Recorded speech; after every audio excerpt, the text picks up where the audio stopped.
And now it is my pleasure again to introduce Dr. Paul Lohle to talk about uterine fibroid embolization, basics, challenges, and the new developments. Please, Professor.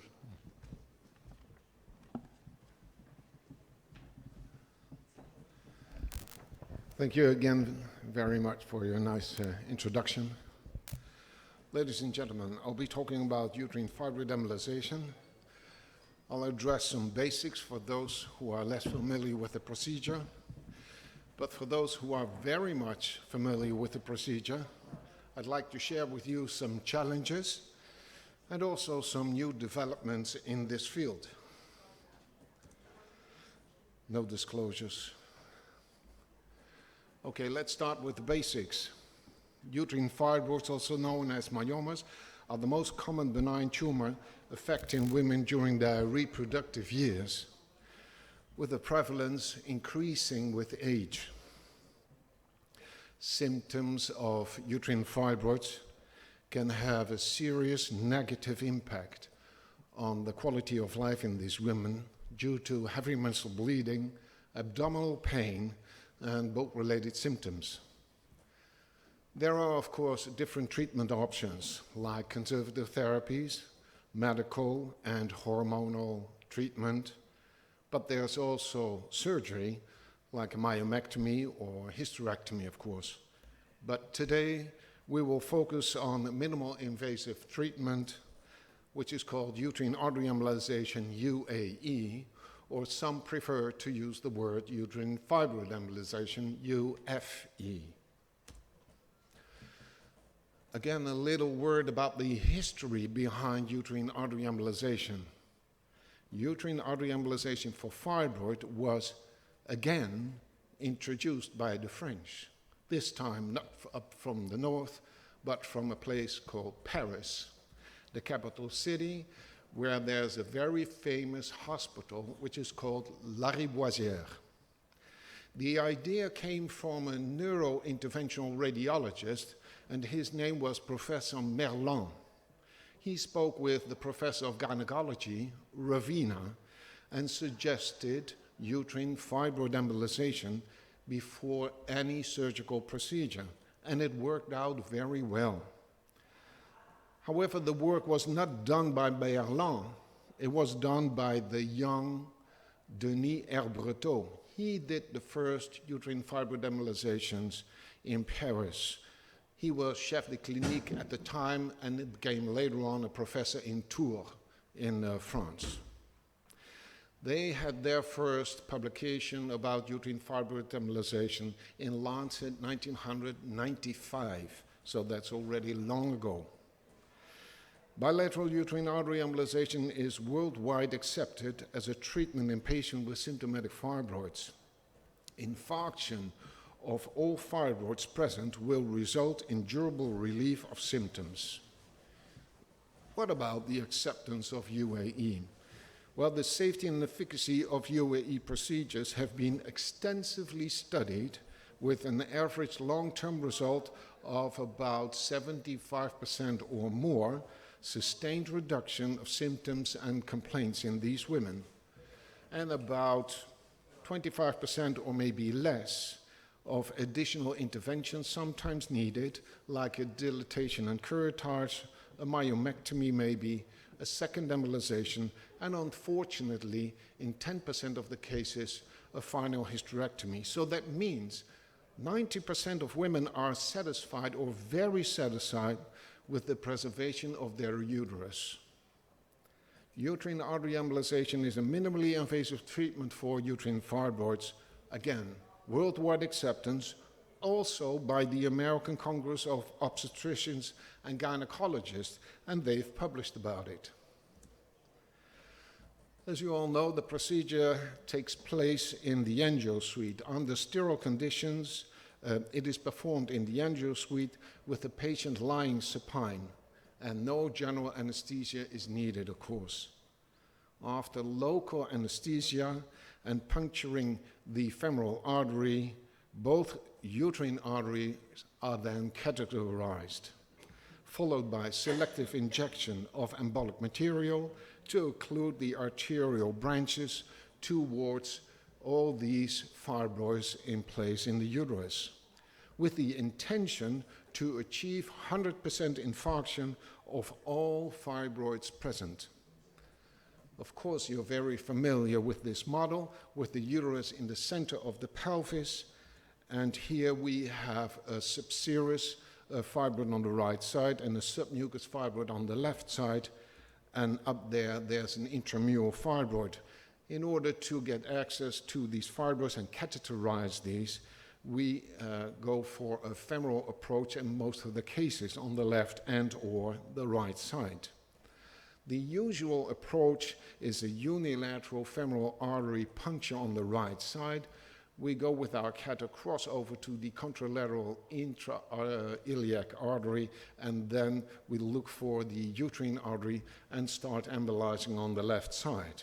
Then we push up the catheter and pull it downwards into the ipsilateral iliac artery, and again we will search for the uterine artery followed by embolization. By the way, this maneuver is called the Waltman loop maneuver. But there are other approaches like bilateral femoral artery puncture on the left and the right side, and simultaneous uterine artery embolization. Here an image on the right side, you're familiar with that, of course. Both catheters are already inside the uterine artery. We inject contrast from both sides.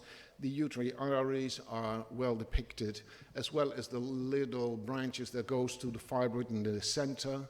And on the right side, you can see after simultaneous embolization that all those small branches are knocked off. The uterine artery is still patent, and this is a proper embolization endpoint in a lady with a large fibroid, and she did well the weeks, months, and years after. Very satisfied patient without any complaints anymore, no more symptoms. The uterine artery is easily to be depicted in the pelvic region because it has a very tortuous view, as you can see on the right side. It looks like a corkscrew as opposed to all the other vessels in the pelvis. Once you're in there with your small catheter, we inject embolic agents like, for instance, in this case, microspheres. And you can see these microspheres at the end of your embolization procedure as small contrast voids. This is a very nice, proper embolization endpoint.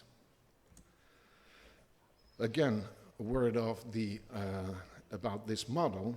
It's important that we do perform bilateral embolization because of the anastomosis between left and right.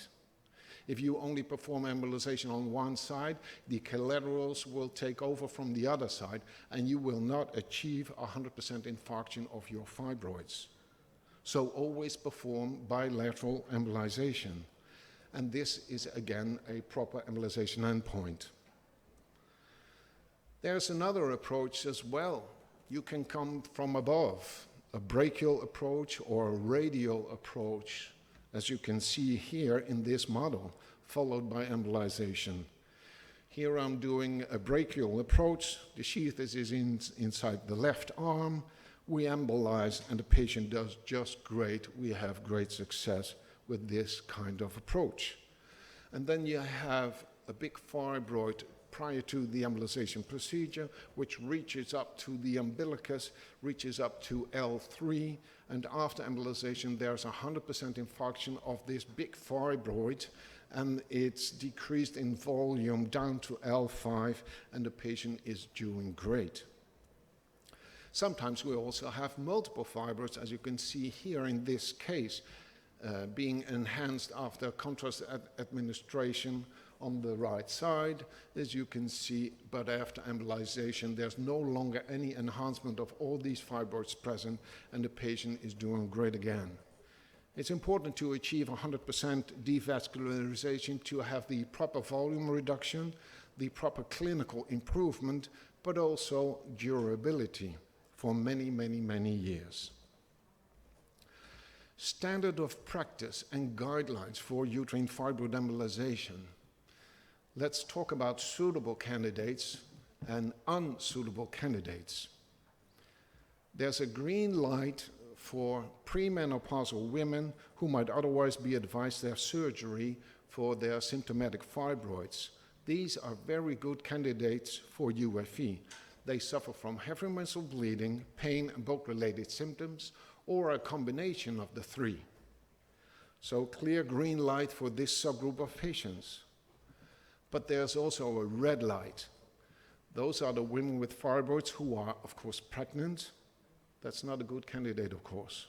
Or if there's presence or suspicion of any gynecologic malignancy, already calcified fibroids, and asymptomatic cases we should not treat.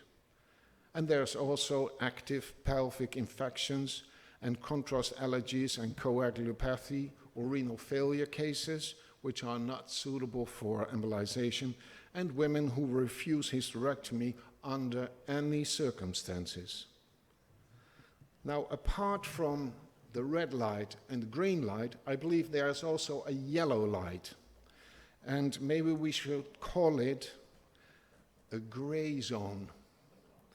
The gray zone with questionable indications, and it's here where we, as interventional radiologists, where we will find our challenges for uterine fibroid embolization. Some IRs might prefer to avoid this subgroup of patients, whereas other IRs treat them, however, conditionally. In this subgroup, we have postmenopausal women. We have women with very large fibroids or pedunculated fibroids, cervical fibroids. What to do with young women in their 20s with a fibroid, or older women with suspicious MR features? What about fibroids and endometriosis? Should we treat them? And what about symptomatic fibroids in those women that also want to become pregnant in the near future? Let's start with the postmenopausal women. The indication for UFE was limited to only premenopausal women in the past with heavy menstrual bleeding, pelvic pain, and bulk-related symptoms due to these fibroids. But today, we know that UFE can also be offered to carefully selected postmenopausal women with fibroid-related bulk symptoms on the condition, of course, that malignancy is ruled out.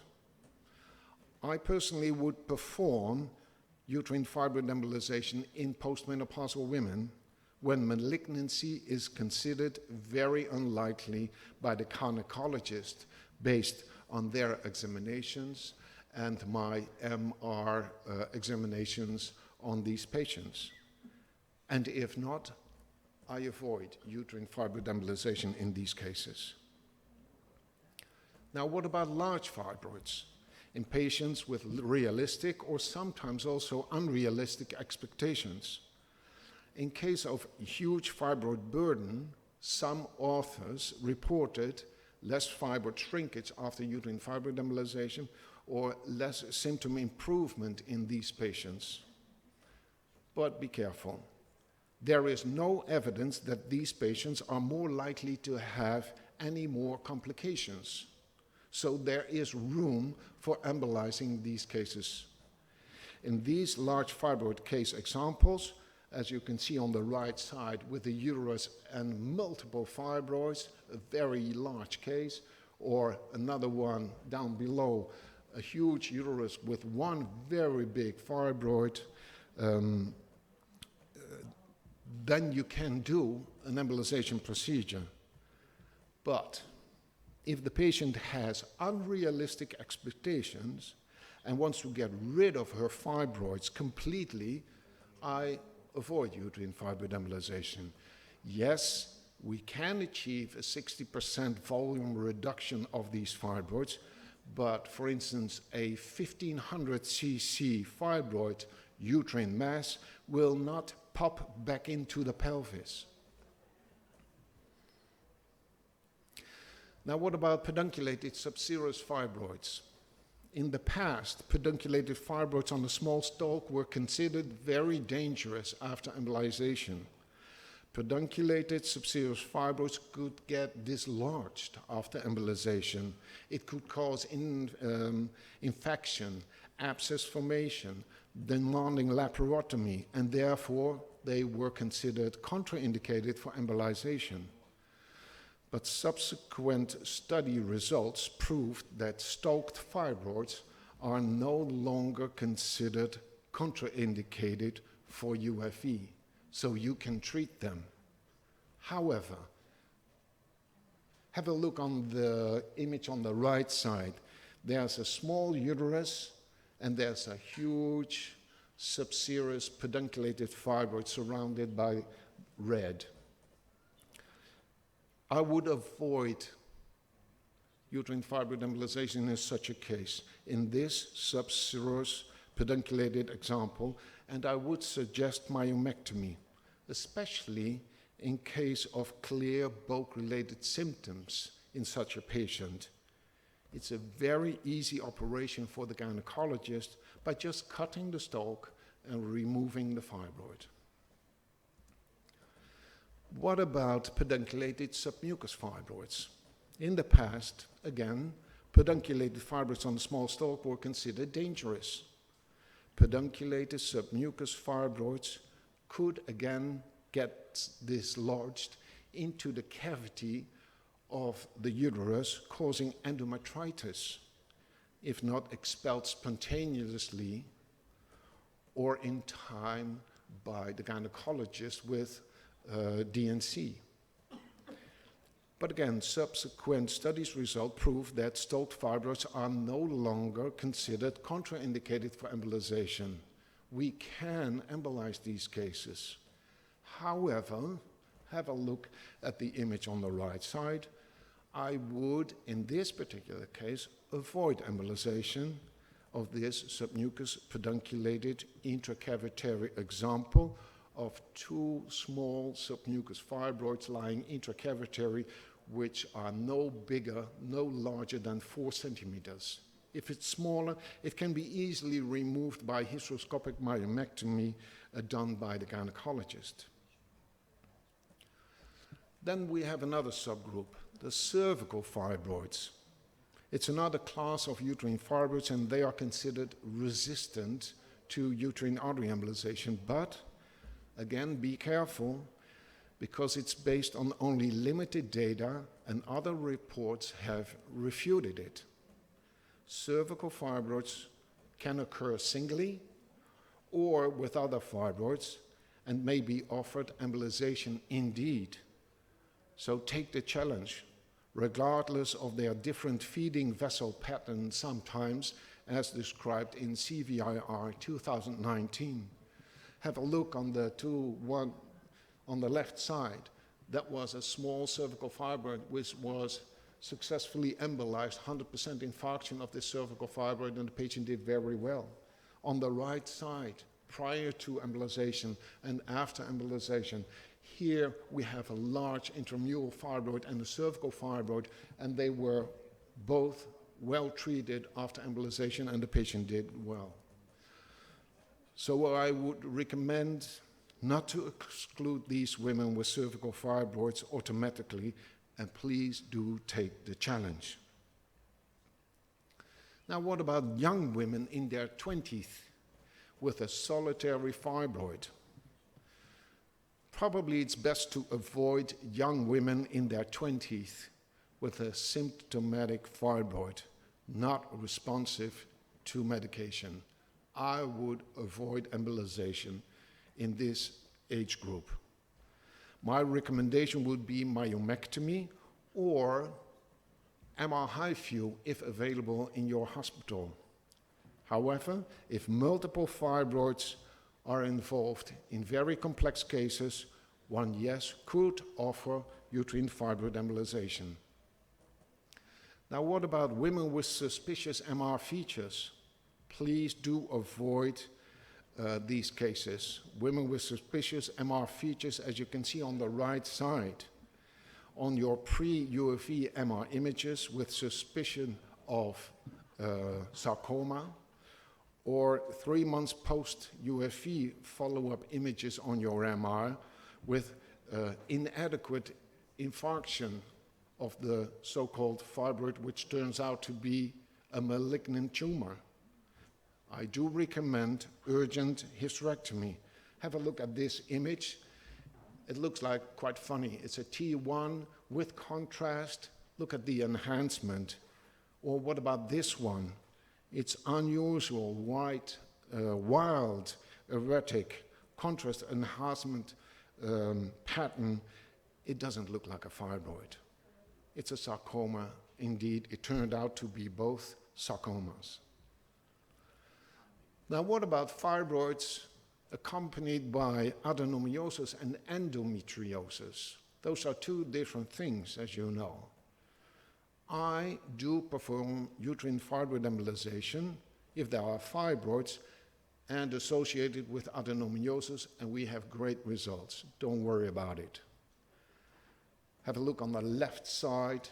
There is a case of a fibroid with adenomyosis, the fibroid at the top of the uterus, and there's thickening of the junction zone surrounding the cavity of the uterus with high-intensity lesions, typical case of adenomyosis. You should treat them.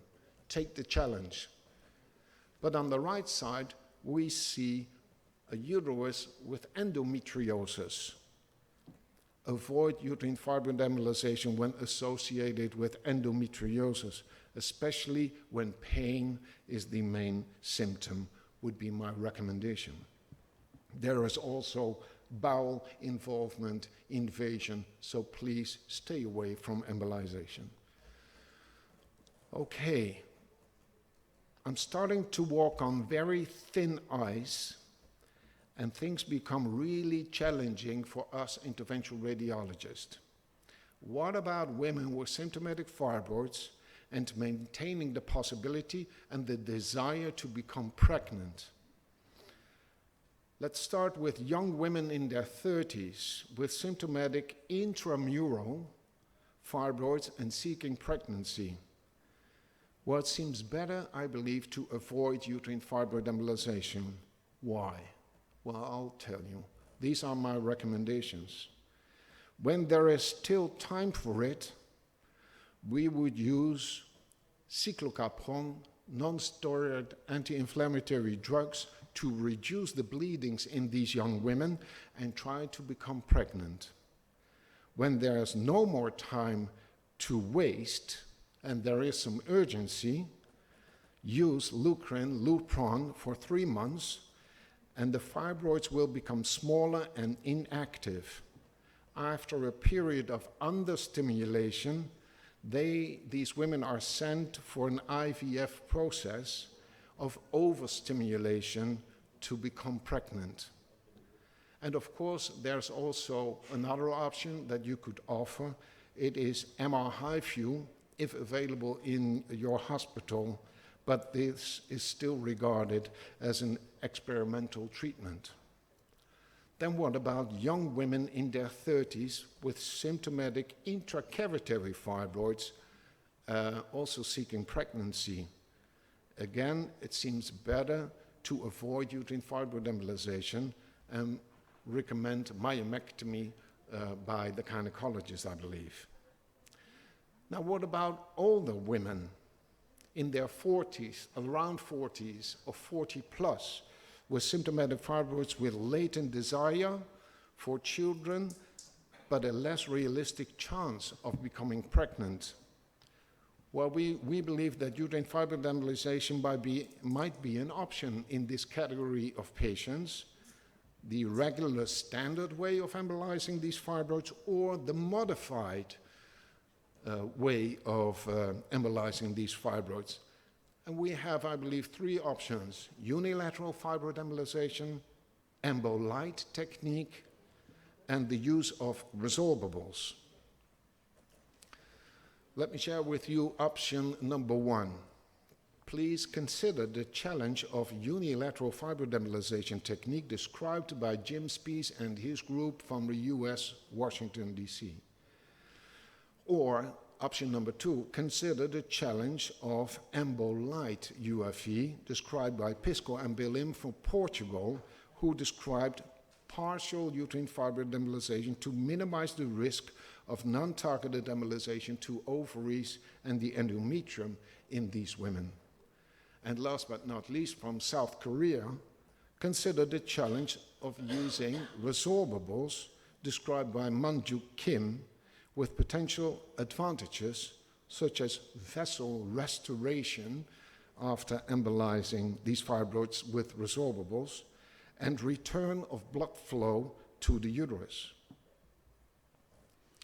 Let's focus a little bit and show you some image of unilateral uterine fibroid embolization. Have a look on the right side, please. Catheters in both uterine arteries ejecting from both sides, contrast.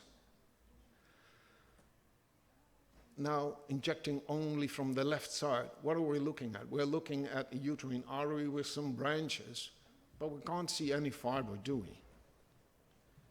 In fact, the single fibroid is only perfused from the right side. So in these kind of cases, one could consider unilateral fibroid embolization as done in this case. So that means that the other side remains untouched.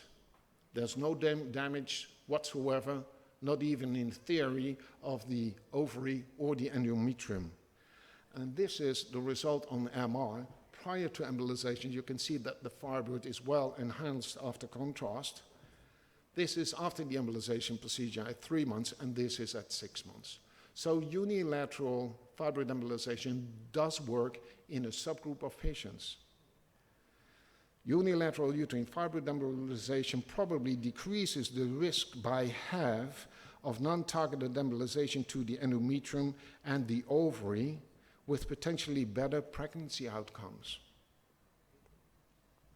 Now another thing, it's called the embolite case introduced by the Portuguese. Partial embolization to minimize the risk of non-targeted embolization of the ovaries and the endometrium, with potentially, again, better pregnancy outcomes. We call it embolite. There is no embolization endpoint up to the proximal uterine artery. No, we stop embolizing halfway. That's what they did in Portugal with great results. Do consider more often the option of embolite in women with symptomatic fibroids who wish to conceive in the near future. And then another revolution, I believe. Uterine fibroid embolization has taken place for the last 30 years, and we used all kinds of embolics. We started with gel foam and with PVA, and then there were the microspheres like Embosine, Embosphere, Contour SE, and many more. And now we are in a new era of embolization, the degradable microspheres, the so-called resorbables. And all this perfectly fits in with the continuing flow and desire to innovate.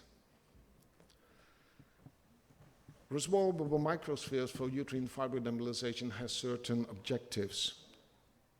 First, swift removal of the resorbable microsphere after adequate fibroid infarction, with vessel restoration, with return of flow before the appearance of inflammatory reactions and fibrosis. Second objective, restoration of the organ function after fibroid infarction and protection.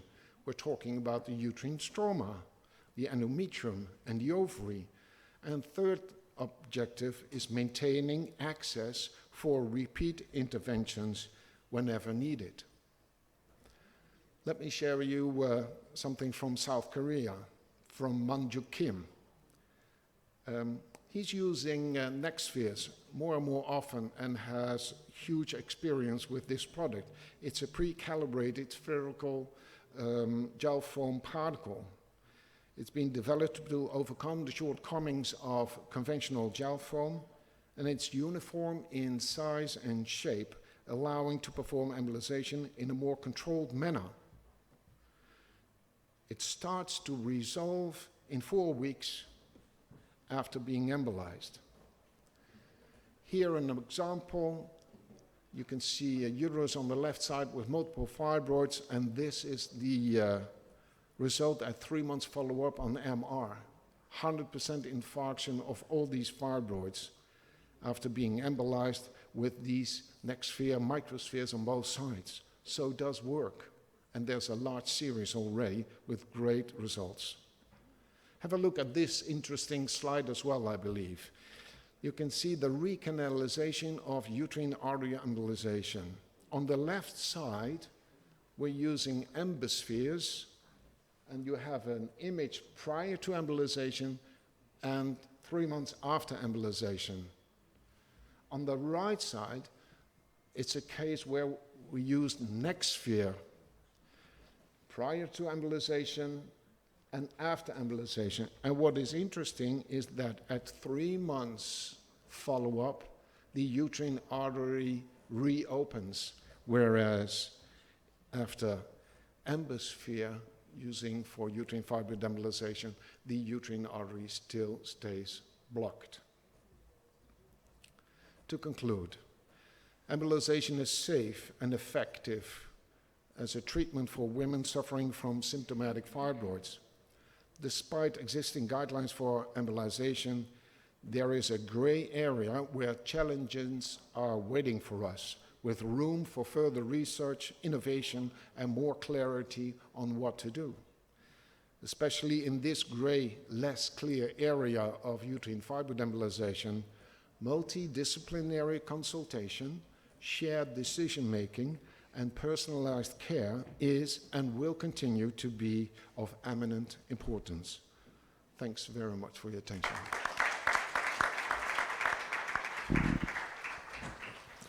Thank you very much, Professor Dr. Paul, and I hope this session was meeting your expectations. It was very useful.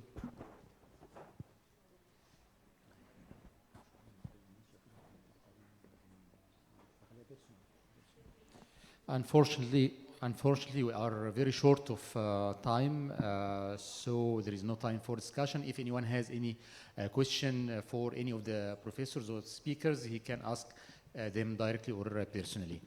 Thank you very much.